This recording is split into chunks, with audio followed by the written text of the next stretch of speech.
Jenny, meine Hände sind am Zittern, mein Puls ist auf 120 und ich tue auf so Herzkaugummi und auf das scheiß Gepäcksband schauen, bis mein scheiß Gepäck kommt. So fühle ich mich gerade, ja. Wir sind good to go. Herzlich willkommen zu der 4. Folge «Stadt, Land, Stuss». Ich bin Jenny. Ich bin Flavia. Und heute reden wir über das Reisen, über die coolen Momente beim Reisen, aber auch über die Momente, wo man vielleicht nicht so fest drüber redet.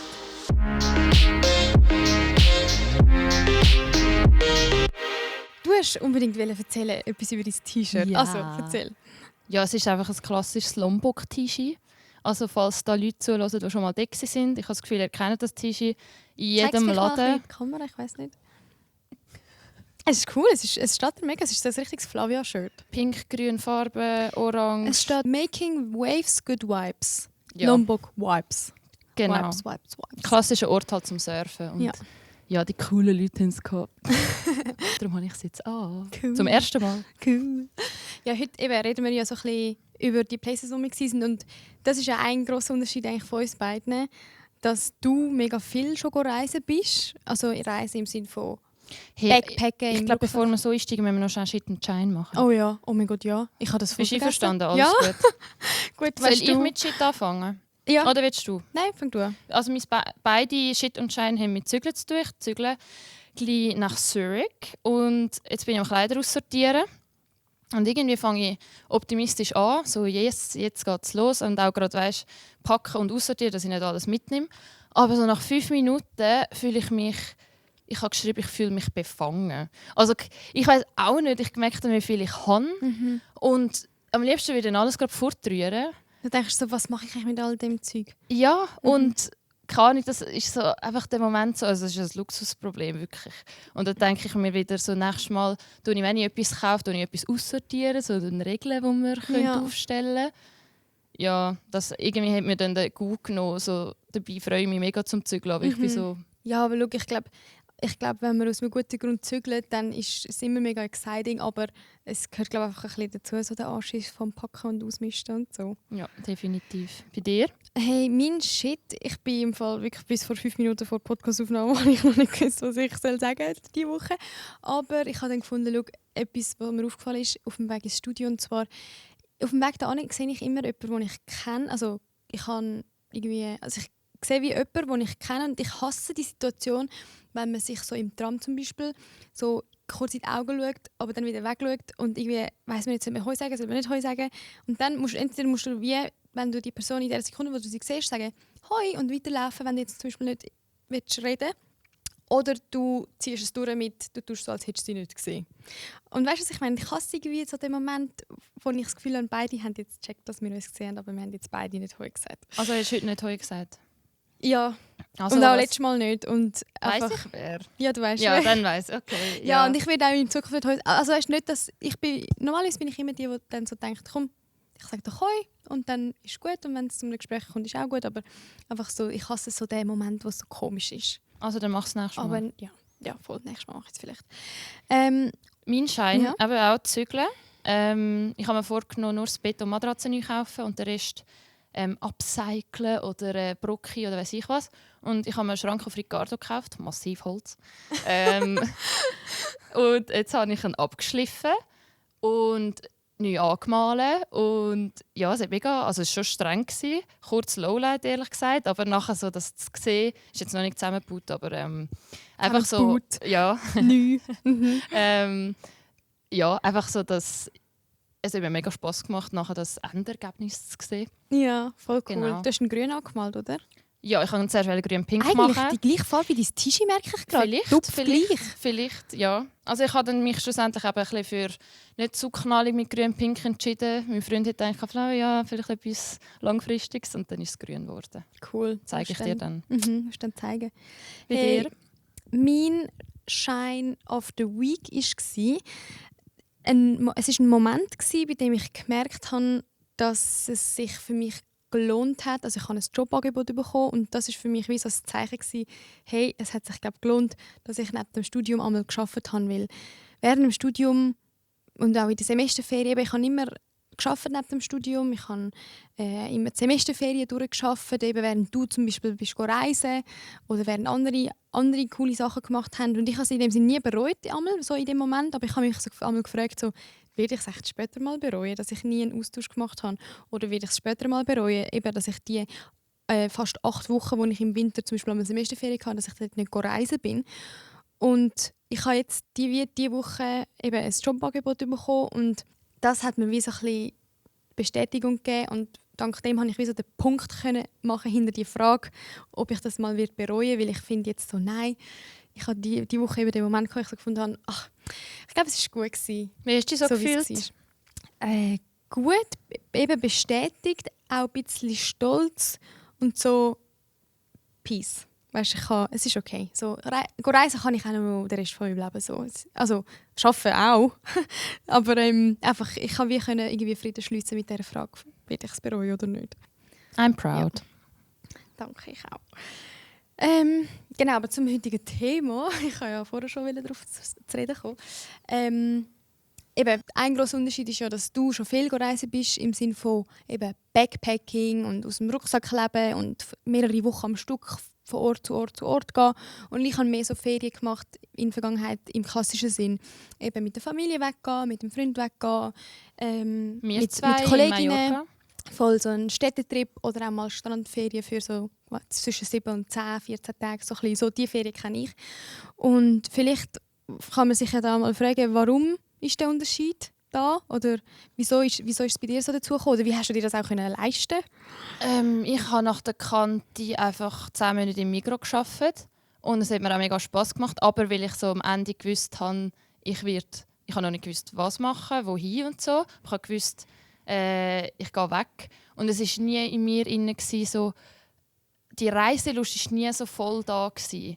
Weil die ist auch eher so gesagt worden, wir sind eine Familie, die nicht so reisen tut und so, beziehungsweise das nicht gerne hat. Und ich habe mir das wie so, also nicht zu Herzen genommen, aber ich habe das wie so gesagt, ja, manchmal habe ich so gesagt, wenn jemand gegangen ist, so, ja, ich bin eben nicht so, wir sind nicht so die Reiser. Wirklich? Ja, weil ich vielleicht eben ein bisschen Bünzli bin, ich weiß nicht. Aber irgendetwas in mir ist trotzdem eben abenteuerlustig und so ein bisschen, ich weiss nicht, irgendetwas in mir hat dann gesagt, zuerst jetzt angefangen mit Costa Rica. Guter Anfang. Ja, mega spontan entstanden und ich so gar nicht viel überlegt. Und dann gegangen und nachher war es ein Vantrip, Frankreich, Spanien. Einen Monat lang, oder? Einen Monat lang. Auch mega nice gewesen. Also es ist wie, aber ich bin nie wie sagt man, ich bin nie schon immer gedacht, oh, ich will das unbedingt, sondern es hat sich wie so ergeben. Oder du hast das vielleicht so ein bisschen entdeckt für dich, oder? Genau, ja. Und auch diesen Sommer habe ich gewusst, irgendwie kützelt es mich unter den Fingernägeln. Und gleichzeitig denke ich mir, ein Sommer in der Schweiz wäre irgendwie auch schön gewesen. Also ich bin ja, voll. Ja. Ja. Bei mir ist eigentlich auch die gleiche Erklärung. So, es hat sich halt wie nie ergeben. So irgendwie, ich habe halt das Zwischenjahr gemacht nach der Kante, eigentlich wie du, aber ich habe dort Praktikas gemacht. Und dann habe ich gerade nach dem Zwischenjahr angefangen zu studieren und habe wie können, was ich im Zwischenjahr gemacht habe, ich wie können im Studium dann weitermachen, halt in einem tieferen Pensum. Und so hat es eigentlich angefangen, dass ich wie immer von Anfang an neben dem Studium schon gearbeitet habe und das hat sich dann wie so ein bisschen durchgezogen. Und in der Semesterferien habe ich dann ich habe so flexible Jobs gehabt, wo ich dann wie mega flexibel konnte aufstocken in der Semesterferien und dann habe ich das einmal gemacht, weil ich so gefunden habe, ja cool, ich kann jetzt noch ein bisschen mehr Geld verdienen und es hat mir auch immer überall gefallen, wo ich war. Und ich bin immer irgendwie vom einen so zum anderen gerutscht. Und dann hat es sich eben mal nie ergeben, dass ich so 6 Wochen Zeit hatte, zum weggehen. Und irgendwie, ja, ist das, glaube ich, so ein bisschen das der Grund, ja, voll. Und was hast du denn für Highlights, Lowlights, wenn wir bei dem Thema sind? Also, ich weiss noch genau, bei meinem 22. Oder ich bin generell eine Person, ich habe FOMO. Also weißt du, so, wenn Leute etwas erleben, was ich auch gerne erleben würde. Du hast mir heute gesagt, dass du eigentlich eifersüchtig bist auf mich, oder? Also, jetzt. Ja, nein, eben, ich gönne dir wirklich alle Reisen, die du gemacht hast. Und, ja, es ist jetzt nicht so, dass ich dir das nicht gönne, sondern mehr so, ich denke so, ich will auch auf so etwas schon zurückschauen können. Weißt? Irgendwie, ich weiß auch nicht, ich bin allgemein manchmal so eine Person, die ein bisschen Stress empfindet, wie ich so bin, wow, Gleichaltrige haben das und das und das schon gemacht oder sind dort und dort und dort schon gewesen. Und ich bin dann so, ich will auch. Aber eben an meinem 22. Geburtstag habe ich dann selber so gesagt, weißt du was, es gibt ein paar Sachen, die möchte ich gemacht haben und ich gebe mir jetzt 5 Jahre dafür. Ich habe dir das doch damals erzählt, Ich glaube, du erzählst jetzt, dass du allein in Paris bist, ne? Nein. Okay. Ich war so, ich möchte ausziehen von daheim, ich möchte mal ein Zeitchen im Ausland gelebt haben, ich möchte mal reisen gehen und für das gebe ich mir 5 Jahre Zeit. Ich war so, wenn ich das in den nächsten 5 Jahren machen kann, dann I'm fine. So, das ist jetzt kein Stress und das ist jetzt aber auch nicht so, dass wenn ich mir das selber sage, dann ist es gut, weil ich habe das wie so ein bisschen vor Augen und vergesse das nicht in den nächsten 5 Jahren. Also ich kann das dann mal machen. Und es ist eben lustig, weil gewisse Leute, die ich das erzählt habe, die haben gesagt, wow, krasser Plan, wenn du all die 3 Sachen vorhast in 5 Jahren und andere sind so gewesen, das schaffst du auch alles in einem Jahr. Und ich finde es eben lustig, weil eben, ich glaube, es kann alles in einem Jahr passieren und es kann auch alles in 5 Jahren passieren und vielleicht passieren 2 Sachen davon im gleichen Halbjahr, so, wer weiß. Und was ist das Highlight? Sorry. Ich bin so, nein. Ich bin verzettelt. Ich komme zum Punkt. Ja. Nicht, also mein Highlight, doch, oh mein Gott, es ist nicht mein Highlight, aber ich meine mehr so, ich bin ja nicht reisen im Backpack in dem Verständnis, das jetzt du vielleicht hast. Darum, so klassische Ferien, habe ich mega viele Highlights. Okay. Ja, aber vielleicht kannst du mal so von dir Ja, also ich erzählen. finde, Reisen muss nicht Backpacking sein, aber ich habe die Erfahrung jetzt gemacht, Backpacking und Van-Trip und auch Costa Rica war nicht Backpacking, sondern mit Auto. Jetzt allgemein vielleicht Lowlights, die ich über alle Reisen ziehen kann, ist, es braucht wirklich einfach Zeit.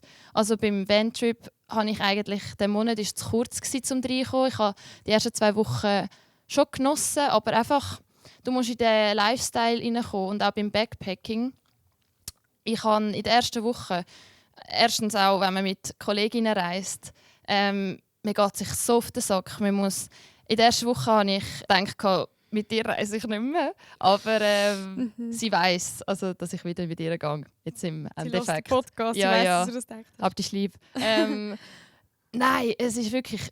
Ich bin zum Beispiel, ein gutes Beispiel, jetzt Vietnam angekommen. Nachher bin ich da durch die geilste Landschaft durchgedüst mit dem TÜV. Also ich bin hinten drauf gehockt. Und ich war am Überlegen, ich muss jetzt alles einfangen, ich muss alles geniessen. Fuck, ich bin am Überlegen, ich muss jetzt schauen. Und ich bin 8 Stunden unterwegs. Man kann nicht 8 Stunden nur aufsaugen und denken, es ist so schön, es ist so schön.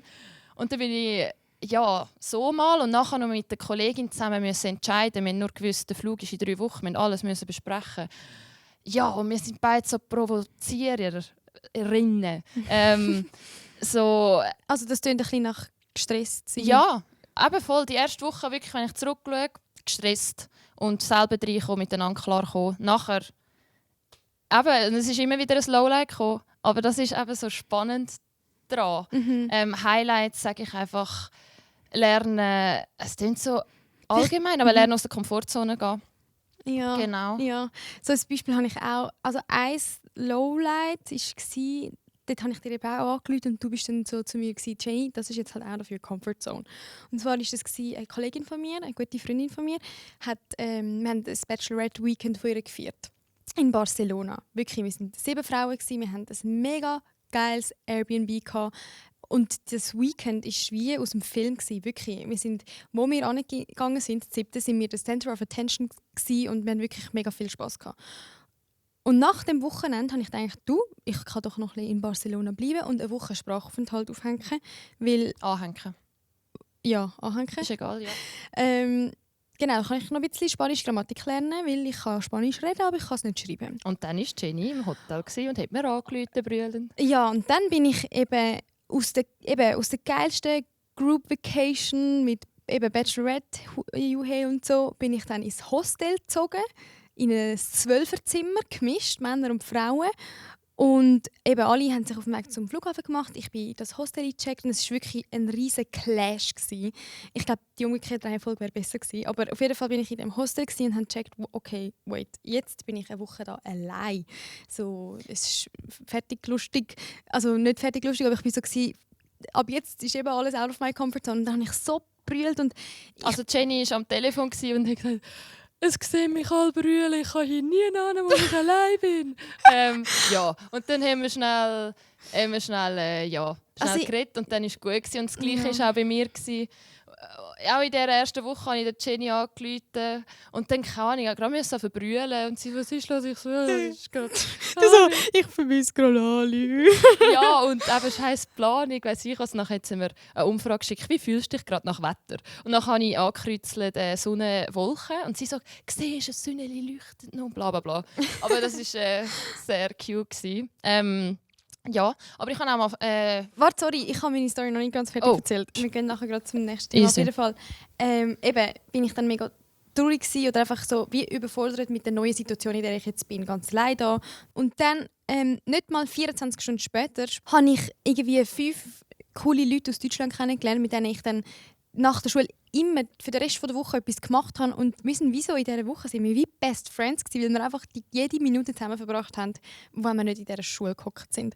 Und das hat mir einfach selber so gezeigt, wie schnell sich in 24 Stunden kann ändern die Situation beim Reisen, in der man sich dann gerade befindet. Weißt, vom eben brüllen und mich allein fühlen zu den grössten Spass haben und die grössten Lachflashes mit irgendwelchen, die ich neu kennengelernt habe. Das war so nah aufeinander gewesen. Und das, glaube ich, passiert beim Reisen noch viel. Ja, Ja, also ich habe gross geschrieben, Achterbahn der Gefühle. Also wirklich, wo mega anstrengend ist, aber auch mega schön kann sein. Ja. Und auch, also für mich ist jetzt Reisen, ich habe zum Beispiel auch schon 3 Velotouren in der Schweiz gemacht, das ist für mich irgendwie auch ein Reisen. Eben mit dem, wir sind über den Gotthard, ja, das war wegen Flügen, wir hatten kein Geld gehabt. Plus haben wir gedacht, Fliegen ist vielleicht wegen Nachhaltigkeit jetzt nicht das Beste. Was könnte man da erleben? Sind wir Also über den anders Gotthard. erleben? Anders, genau, also nicht so weit weg oder je nachdem, einfach nicht mit dem Flüger. Und dann sind wir über den Gotthard und das war mega ein Erlebnis gewesen. Sportlich, das ist auch immer cool, eine Herausforderung beim Reisen. Genau, und wenn wir bei Schweizer Ferien gerade sind, wenn ihr das auch mal machen wollt, also ihr könnt das Velo mitnehmen in den Zug, ist einfach ein bisschen teurer. Dann habt ihr, und ihr habt ein Sunrise Young Abo, dann habt ihr 50% aufs Halbtags. Und wenn ihr dann über die Landesgrenze ausgeht, habt ihr mit dem Young XL unbegrenzt Datenvolumen. Das ist noch cool. Das ist auch immer Thema, wenn man reist. Das So, ist sehr wichtig für Google Maps. wie habe ich dann Internet und so? Wirklich, Ja, ja. wirklich. Und zum der Mutter schreiben, hey Mami, ich lebe noch. Genau, das ist auch immer so der Faktor, gell? Ja. Ja. Aber ja, kommen wir doch zum zweiten Thema. Ich habe vorher schon ein bisschen erzählt, dass ich dann relativ nah an meinen, nicht Mental Breakdown, aber an mein Emotional Low relativ schnell dann Leute kennengelernt habe und so gefunden habe, wow, eben, die sind alle so cool, die Woche wird doch mega cool. Darum reden wir ein bisschen über Reisebekanntschaften. Voll. Wolltest du sonst gerade anfangen? Was Ja, hast du ich so habe viele so Leute kurz kennengelernt? ich habe mir nicht zu lange überlegen, weil ich habe gedacht, die ersten, die mir in den Sinn kommen, das sind wahrscheinlich dann die obviously geblieben sind. Und zwar auf einem Vantrip mal auf Nizza auf einem Camping sind die Kollegin und ich gewesen, und dann haben wir einen Rockstar getroffen. Also Rockstar hat sich einfach von einer Rockband einen Sänger. Also Nicht kennt man berühmt. die? Nein, Okay. local. Sind wir ins Gespräch gekommen, so ein Ü40-Typ. Und er so, ja, er hat heute einen Gig in der Stadt und so, ob wir mitkommen. Und wir so, ja. Und dann haben wir schon am Nachmittag gehen, weil er halt früher müssen proben. Dann haben wir das Velo auf sein Auto geschnürt. Also er hat das irgendwie gemacht, weil es 20 Kilometer entfernt war. Gut, jetzt sind wir dort hin. Und wir noch in der Stadtschild. Nachher wir so, er war schon cool, aber weil er so ein älterer Mann war, sind wir schon so ein bisschen, sollen wir jetzt gehen? Wir so, komm, eben mal out of comfort zone, wir laufen mal dort an. Wir sehen es ja vielleicht, also wir können uns so ein bisschen im Hintergrund aufhalten. Und dann sind wir so gegenüber von der Straße, wo er gespielt hat, seine Band, und wir haben es schon gehört. Dann haben wir uns hinter einem Baum so ein bisschen platziert. Also nicht so psychomässig, sondern einfach so ein bisschen probiert, Ich nicht habe so im aufzufallen. 90-Grad-Winkel hinter dem Baum vorgeschaut. Ja, so, leider gerade so. Aber es sind auf jeden Fall als Ü50 Leute da gewesen. Ja. Und nachher, er am Singen, sieht uns, zeigt so zu uns über. Und sie haben, glaube ich, gerade ein Musikvideo noch gedreht. Und er kommt einfach über die Straße zu uns. Kollegin links, ich rechts von ihm.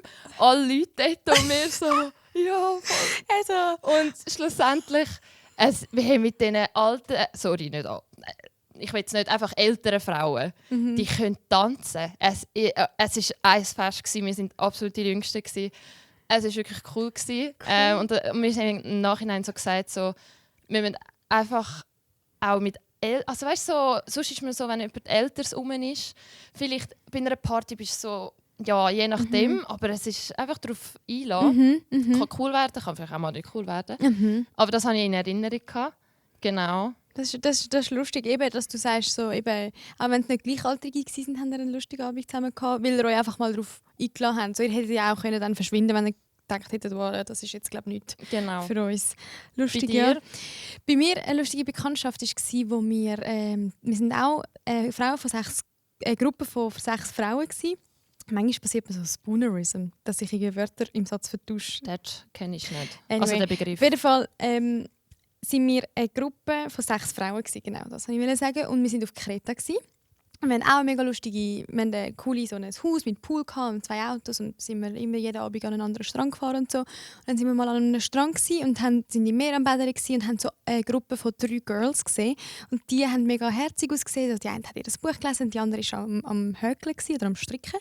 Und nachher sind wir so am Bädern und haben so gedacht, schaut, wie herzig die 3 dort aussehen. So, vielleicht können wir ihnen ja sagen, hey, you guys are so cute beim Zurücklaufen zum Tüchli oder so. Auf jeden Fall, wie es der Zufall wollte, sind wir halt immer noch im Meer am Bädeln und die 3 Frauen sind auch gerade ins Meer. Und dann sind wir so mit ihnen am Reden gewesen, haben herausgefunden, dass sie aus Deutschland sind, haben mit ihnen ein bisschen geredet und so. Und dann haben wir abgemacht für am gleichen Abend, wir gehen heute Abend noch die Beachparty, ob sie mitkommen wollen. Und dann war Abend und wir waren an dieser Beachparty und sie auch. Und dann waren wir so eine Gruppe von 9 Leuten, 9 Frauen, die es mega gut hatten zusammen. Und ich weiss auch nicht, was das für eine Party war oder wie wir auf die gekommen sind. Auf jeden Fall mega coole Location, aber irgendwie die Leute haben nicht so getanzt. Also es hat so städtisch gehabt. Die Leute sind einfach um den städtisch so ein bisschen vom einen Fuß auf den anderen, so ein bisschen so. Und dann sehen wir in dieser ganzen Meute von Leuten, die nicht so tanzen, 2 junge, oder einfach 2 Buben, von denen wir uns schon gedacht haben, die sind glaube so gerade so 18. Auf jeden Fall irgendwie wir sind alle auf dem gleichen Vibe gewesen, weil der eine von diesen beiden, das sind Briten gewesen, so «Why is no one dancing?» Und wir alle wirklich, uns hat es vertätscht, wir haben so lachen, wir müssen so gewesen, «Ja, genau, why is no one dancing?» Und auch wie er es gesagt hat, weißt du? Mit dem Akzent. Ja, und auch einfach wie so seine Arme verworfen hat und ja, aber das so. passt den Briten ganz ehrlich Ja, beim und Reisen. einfach so, er ist wirklich, er ist unser Spirit Animal in dem Moment. Wie hat er geheißen? Ich glaube, sie haben Oli und Elijah geheißen. Einfach so, aber wir haben schon gedacht, eben, ihr seid ein bisschen definitiv zu jung für uns und wir sind sowieso alle vergeben, aber einfach so, wir haben dann sie wie in unseren Kreis von 9 Frauen aufgenommen und dann haben die 2 mit uns getanzt und so. Wir haben dann uns alle so an die Schulter gehabt und unsere Beine und so rein. Also wirklich, wir sind der Life of the Party gewesen, wirklich. Wir 11 dann. Und nachher sind die 2 immer wieder ein bisschen verschwunden und dann wieder gekommen. Und wir haben uns schon gedacht, so, als ob die jetzt 2 da sind. So. Es war ein bisschen ein Fragezeichen gewesen. Und dann irgendwann haben sie uns mal so gefragt, ob wir etwas zu trinken wollen. Und wir haben uns von denen jetzt nicht abziehen lassen. Und so. Haben gesagt, nein, alles gut, danke vielmals. Und, so.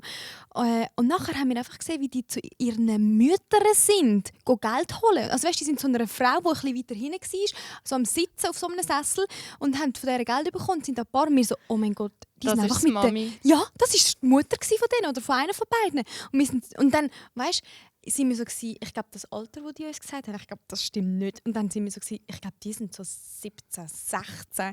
Auf jeden Fall, wirklich, die haben das so cool gefunden, um mit uns dort zu sein. Und wir haben es halt auch lustig gefunden, weil sie einfach wirklich zu uns gepasst haben, weil wir es einfach gut hatten. Und das sind so, ich glaube, die 2 und auch die 3 Frauen aus Deutschland, so, das war einfach so lustig, dass wir uns an dem Tag getroffen haben. Und manchmal gibt es so Zufälle. Genau, an dieser Party Voll. einfach Spass hatten. Und ja. Ich habe etwas nicht so Partymäßiges noch, aber als letzte Bekanntschaft, die mir noch in den Sinn kam, habe ich fast erwähnen. Und zwar, es ist nicht mega speziell, von was passiert ist, sondern einfach der Ryan, if you listen to that, Ryan, thank you for the great time. Ob er Schweizerdeutsch nein, versteht. das Lustige ist eben das. Wir haben ihn, also Kollegin und ich, im Hostel kennengelernt und er ist Autor und ist 30, noch nicht 30, ist 29 und er reist jetzt genau ein Jahr, bis er an seinem Geburtstag bis er 30 wird. Ich habe Selbstfindungsphase auch wieder erzählt. Auf jeden Fall habe ich ihm nachher vom Podcast erzählt. Und ich liebe Leute, die Initiativen zeigen. Er so, okay, come on, we learning now. What we talk about. Und nachher, sorry, mein Englisch ist einfach scheiße, habe ich ihm auch gesagt. Und nachher ist so, und dann musste ich quasi der Moderator sein. Und er hat dann wieder Moderatorin, genau, danke. Moderator.